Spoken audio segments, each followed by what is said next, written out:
bëri na ay événement yoo xam ne bu xewee Sénégal ñu bëri analyse biñ ciy def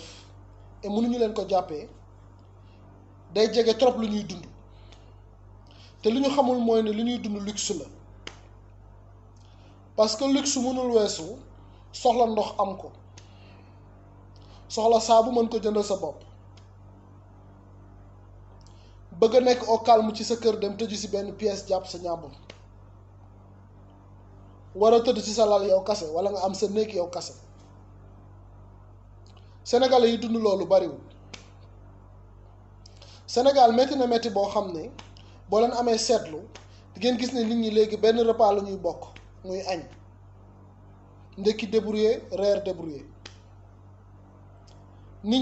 ñi ci am emploi salarié bariwul ñi ciy dund au jour le jour moo ëpp bëri na suñu ay dëkkandoo yoo xam ne ñun xamuñu lu ñuy reeree xamuñu sax na la ñuy def ba reer mënuñu ko jàppee suñu bopp parce que soxla àdduna yi yenn saa yi daf lay sonal ba doo mën a laajte question yooyu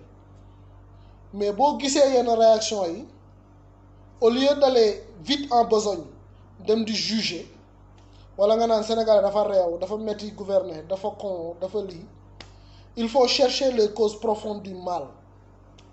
et bokk na ci les causes profondes du mal stress bi ñu gouvernement bi teg stress économique stress social ak stress de la justice ak xoqatal ak maatay bi nga xam ne moom lañ nekkee du ñu won de l'insolence chaque jour